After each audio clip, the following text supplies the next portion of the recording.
Guys getting some cool air back there? Yep. We use our grills. All right, dinner's almost ready.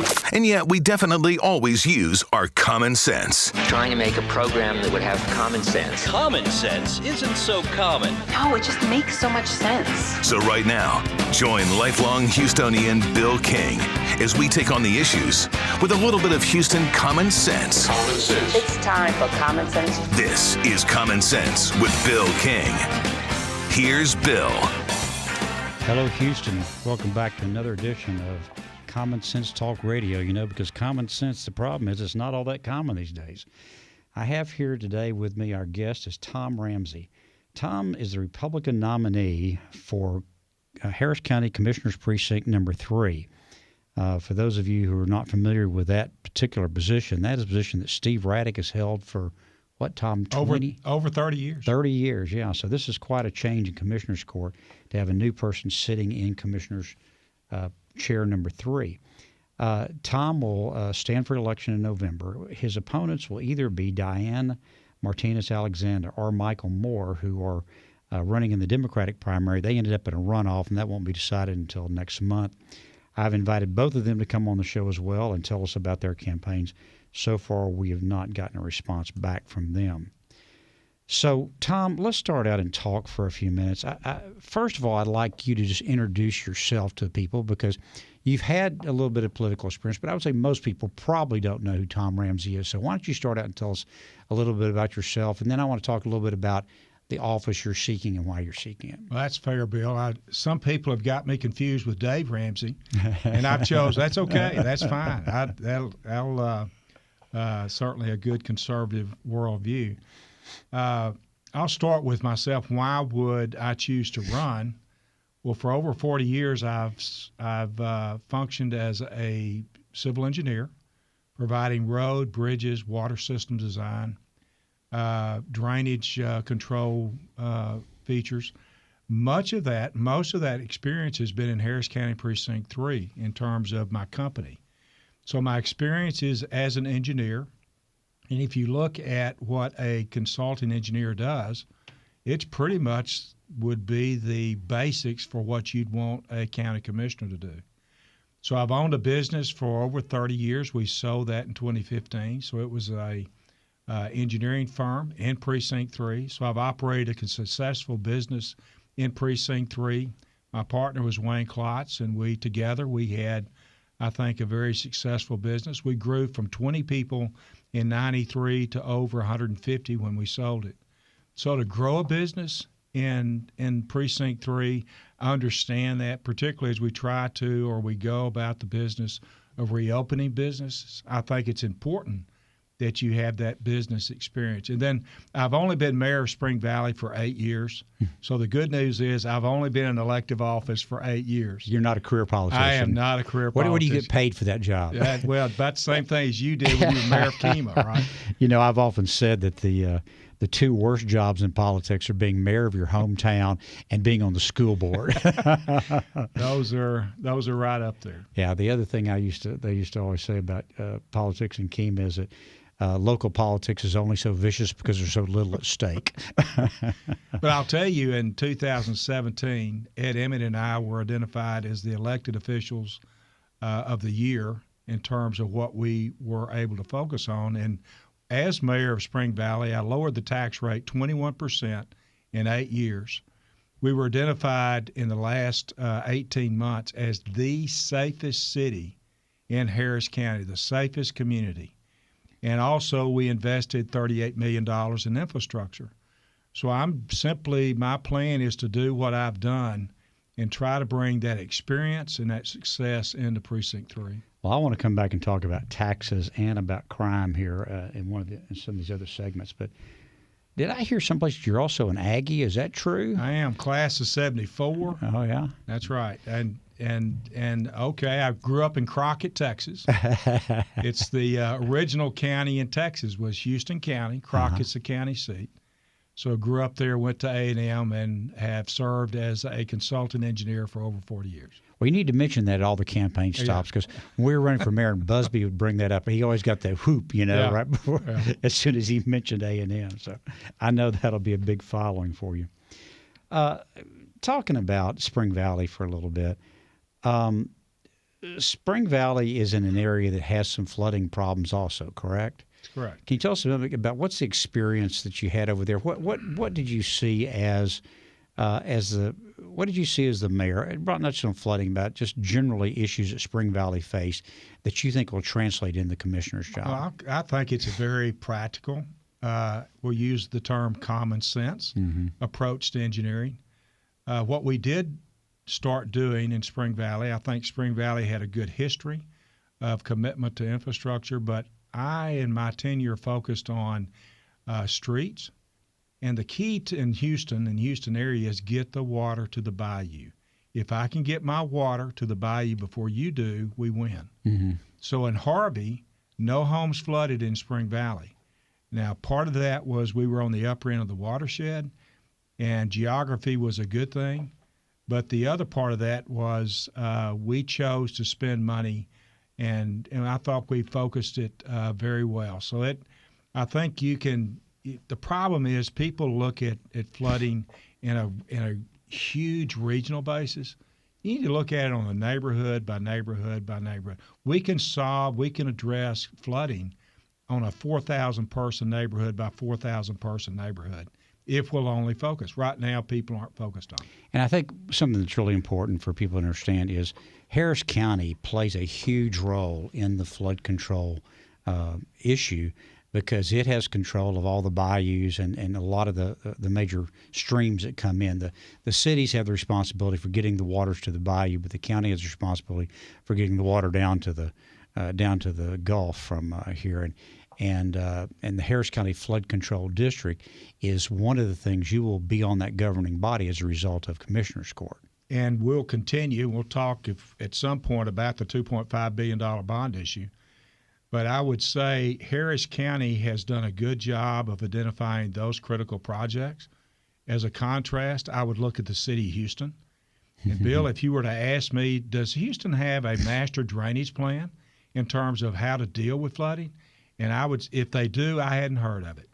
Well, I thought one of the ironic things was the Sims Bayou watershed, which the county and the Corps has done a lot of work on, hasn't been out of its bank in many years, and yet every time we have any kind of a storm, homes in the Sims Bayou watershed flood because the city's infrastructure is so bad. So you've got to have both of them working together, and I think sometimes there's been a bit lacking.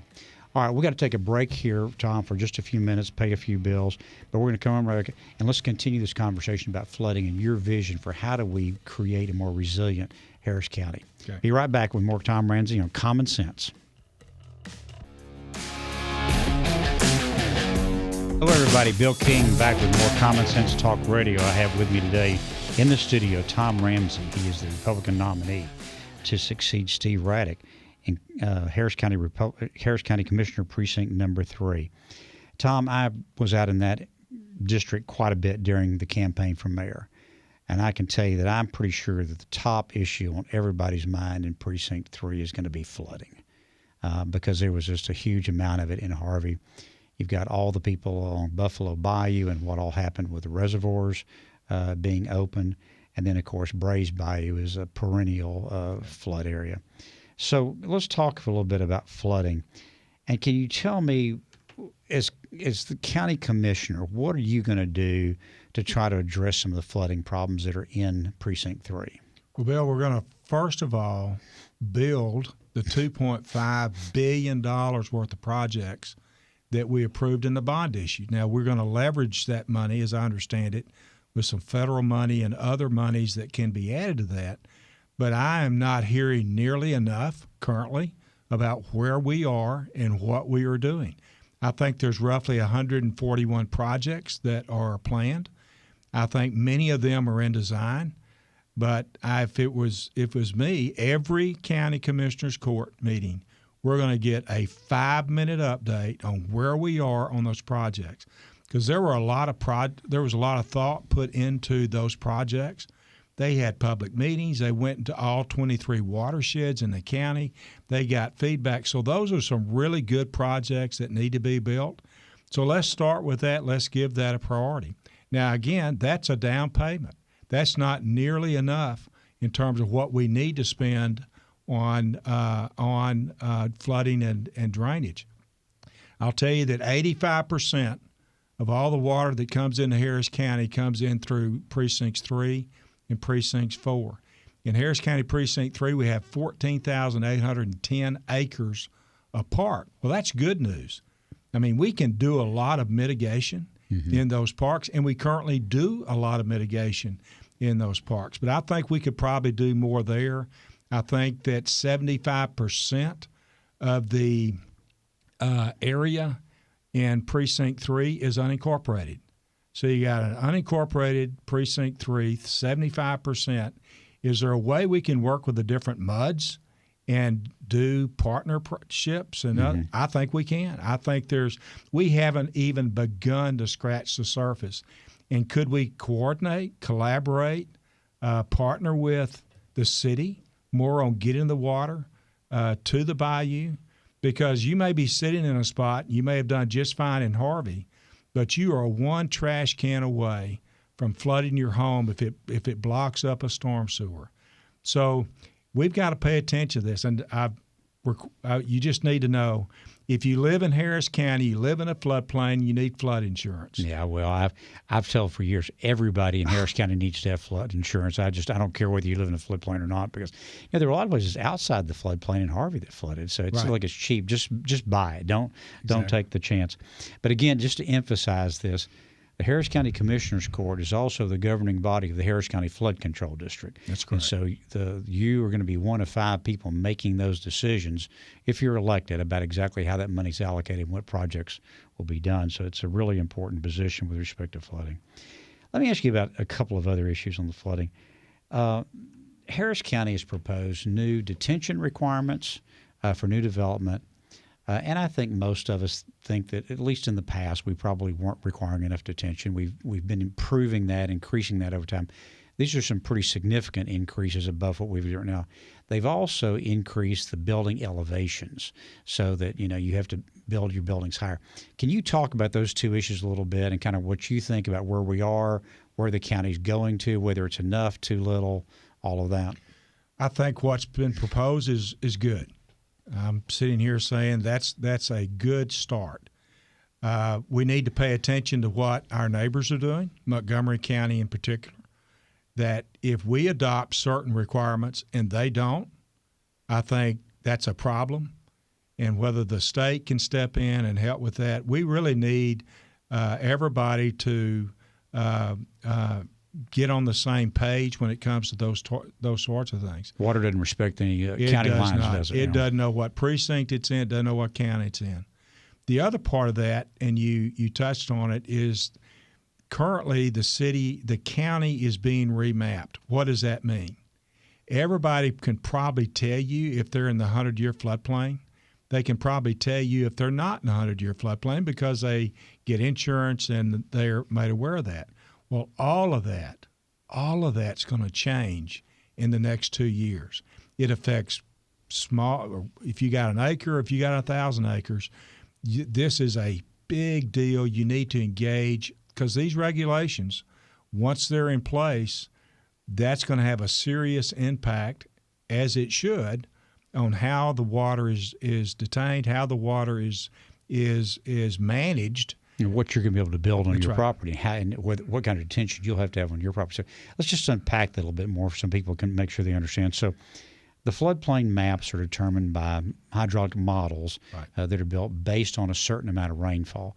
And what we've discovered over the last 20 years is that it rains here more than we thought it did, or it's raining more than it used to rain. And so we've put a higher degree of rainfall into those models, which is raising that 100-year and the 500-year floodplain to higher levels, which means it's going to encompass more land. Is that a fair description of what's going on? That's right. And I think a lot of people are confused about the terms 100-year and 500-year.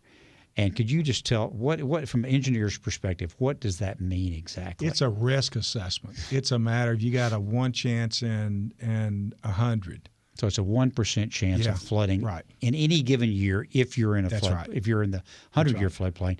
And if you're in the 500-year floodplain, it ought to be, I guess, 2/10 of 1%. That's right. Yeah. And so we seem to be getting this a lot more than that. So, but if you again, every rainfall event's different. I remember my company did a lot of mapping related to Tropical Storm Allison. And even today, you'll hear the references, well, let me look at the TSARP maps. Well, we thought that was it. Well, the Tropical Storm Allison storm was different than the Harvey storm in terms of what watersheds it impacted. So every storm's a little different. And it's not that the TSARP was completely wrong. It was just trying to model that particular event and try to forecast in the future where you might be at risk. Let me ask you, there's been a lot of discussion about potentially building a third reservoir on the west side of town. Do you have any thoughts on that?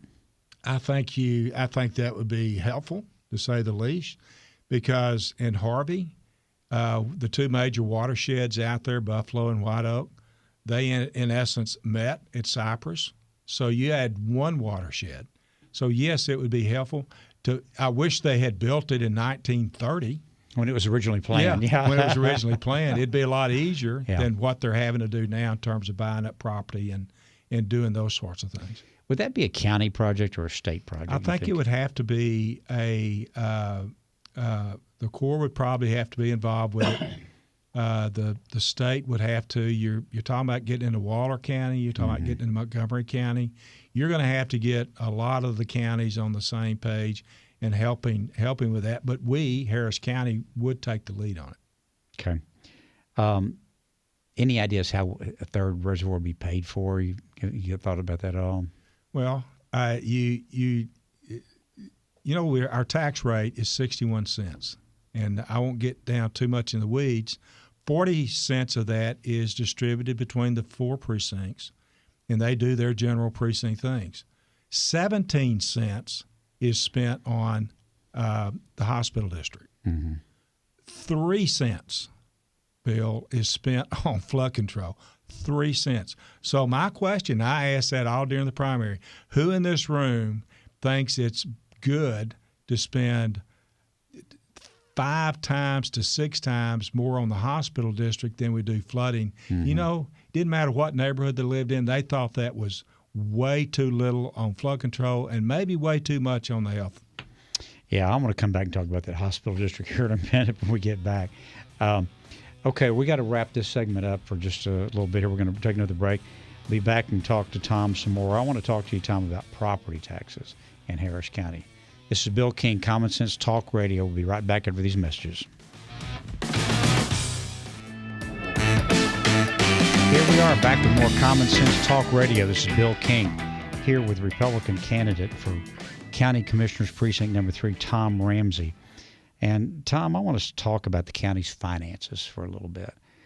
And let's start out talking about your views on property taxes. I heard you say that you'd lowered property taxes in Spring Valley by 21%. That's music to my ears. You know, I almost got rid of property taxes in Kemah after we got the boardwalk and a Walmart down there. But, you know, we've had this controversy this last year.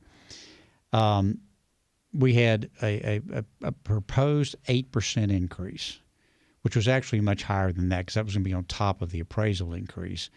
And we had 2 commissioners, Commissioners Raddick and Cagle, that boycotted the meeting, and through a quirk in state law, they weren't able to increase the property taxes.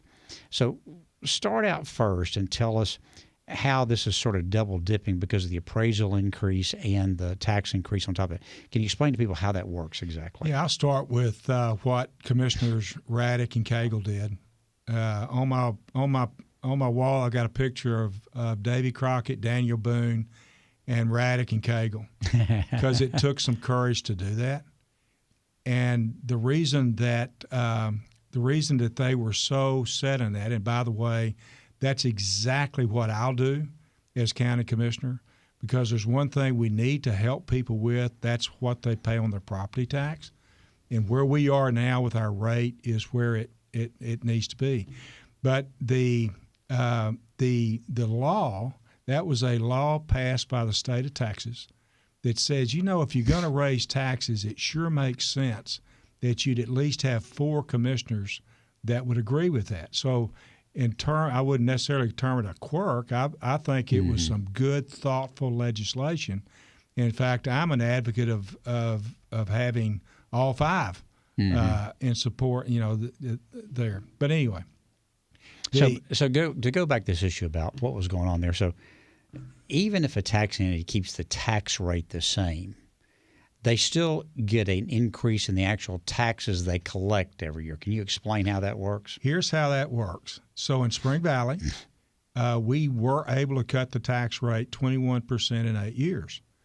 But the property values were increasing so much. And part of that was, I'll just say we were doing a good job. We were building infrastructure, which that's going to raise the value of your property. We were keeping people safe. That's going to raise the value of your property. When your property values go up and your rate stays the same, you're going to pay more taxes. So we tried to help mitigate that to some extent, which we probably did better than anybody else that I can think of. But what does that say about Harris County and its finances? Harris County got a huge windfall in the last 10 years on taxes. Mm-hmm. They have more money, should have more money to deal with issues that need to be dealt with. Mm-hmm. But you got to be real smart. What are your priorities? And there doesn't seem to be any limit to what the current county judge and her two cohorts will not look at and say, you know what, I think we need to do all these different social programs. And none of them in and of themselves are bad, but here's my experience as 40 years of an engineer. Cities and counties, the last dollar that they have left over, they spend on infrastructure. So if you're spending money doing new transit service on the east side, I thought we had Metro. Yeah. Why don't we focus on getting all the cities, and my friends and neighbors on the east side probably don't want me to say that, but if Spring Valley's paying and Humble's paying and Katie's paying and Bel Air's paying, why is it that all the east side are not necessarily involved in Metro? So don't create a whole new agency to deal with that. There is money being taken, Bill, from the toll road fund. The toll road money is supposed to be spent on connectors, transportation-related projects, and now it's being used on social programs and doing other things. That's just not right. That's absolutely not right. I think that's a really important point to emphasize because there's a lot of people that I don't mind paying a toll at all because I know it's going to improve the roads. But what you told me this during the break, I frankly didn't know this, is that some of that toll road money is now being siphoned off to go into social programs. And whether those are good, bad, or indifferent, I have no idea. But it's just a question of the fact that they're taking money that I'm contributing for road improvement and spending it on something else. And here's the thing about a toll. It is a choice. You can either pay the toll or you can stay on the feeder. Mm-hmm. So it is a choice to pay the toll. And I think it's probably the fairest thing. You hear a lot of very conservative thought, well, we should never have a toll road. Well, I'd hate to live in Houston, Texas today if we'd never built a toll road. Yeah, no, listen, I'm thrilled to have the toll road system that we have here. Historically, Harris County's kind of been the fortress balance sheet between all the local governments here. The city of Houston's been a basket case on its finances for years, but Harris County always had a good fund balance. It was always sort of building the fund balance over time. Even during the financial crisis back in 2008, 2009, it didn't take much of a dip. But this commissioner's court seems to be spending money just hand over fist. And I worry about oil prices being down where they are, what the long-term effects of COVID are going to be on the county. Our population barely grew at all the last couple of years. Can you talk about your philosophy just on spending and how you would look at spending county taxpayers' money? Well, I'll start with what you touched on, our bond rating. People in New York, they look at our rating, and Bill, you did that for many, many years. Harris County had an incredibly good bond rating. Well, what does that mean? That means billions of dollars in savings to the people of Harris County related to you don't pay interest. Mm-hmm. Well, when you spend, as the judge and her two cohorts have done, they have spent all of the reserves to speak of, very little money left there. And at some point in time, and Bill Jackson, who's one of the sharpest people I know, they send him home. Give him the bum's rush. Yeah. And here's a guy, the rating agencies look at counties like that and they say, well, you have Bill Jackson there and he's running it and he's doing a really good job, so we'll keep their rating. Well, when you start letting good, thoughtful people go and bringing in people that may not know what they're doing, I promise you our rating is going to go down unless we change what we do. I'll tell you what, I'd be willing to bet any amount of money we get our rating lowered pretty soon. Because first of all, we're not in a good economic place with the problems in the oil patch and with the flood and now with the COVID on top of that. And then you've got this real change in direction in the physical management of the county. I can't imagine that the bond rating's not going to be hit. Right. Let's talk for a second about talk a little bit about the budget process and what kind of role the Commissioners Court has in that budget process, because I think people don't understand. As opposed to everybody in the county reporting to the Commissioners Court or to the county judge, you've got a bunch of independent elected officials. You got a sheriff, you got a district clerk, you got a county clerk. And all those people prepare budgets and bring them to Commissioners Court to look at. So could you talk a little bit about that process and what your approach will be? So you will have the sheriff, you'll have the constables, you'll have the health, you'll have any of these different, the DA, all of these different folks will be bringing their budgets. Well, they should be thoughtful. You start with, well, what was your budget last year? Are you going up? Are you going down? And why are you going up? And why are you going down? Well, if you look at, and I'm going to take the Constable program as an example. There was a proposal 2 months ago to eliminate the Constable program in the county. And the Constable program, if you're familiar, everybody in Harris County is familiar with it, because if you live in the city of Houston and you have crime in your neighborhood, then you might have a need to call a constable. So there was a desire to do away with that program, initiative. Well, all 8 constables showed up that day, 150 other people, including me, and spoke against it. And guess what happened? That was pulled. That's a glimpse into the budgeting process that probably is going to happen coming up. That was a bipartisan. It was a totally that brought both sides together, didn't it? Totally. Yeah. For you all that are not familiar, what happens frequently is that a particular subdivision or neighborhood will get together and they'll hire constables off duty, and they pay for it through their homeowner associations to provide more patrols. It's especially common inside the city of Houston because HPD just doesn't patrol neighborhoods anymore. And so for some reason, Adrian Garcia thought it'd be a good idea to get rid of this. I think it had something to do with some dispute he was having with a constable on the East End or something. But I don't think I've ever seen anything draw as much political opposition from both sides of the aisle as that did. But just to emphasize, as one of the commissioners, you'll be looking at those budgets and voting on those. We only got about 30 seconds. Tell me real quick, what will be your spending priorities? What do you think we ought to prioritize with our spending? I'll start with infrastructure and safe neighborhoods. Mm-hmm. There's not enough conversation going on about those issues.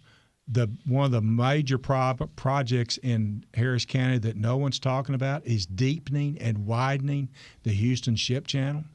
So we're going to talk about things that matter, that could mean it could impact thousands of people if we'll get focused on. So my focus is going to be on those things, probably infrastructure first and safe neighborhoods second. Public safety, yeah. Okay. All right.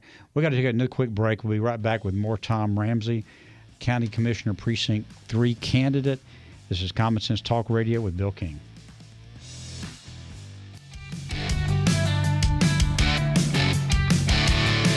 Everybody, more Common Sense Talk Radio with Bill King. I'm here with Tom Ramsey, candidate for Commissioner's Precinct number 4, Harris County Commissioner Precinct.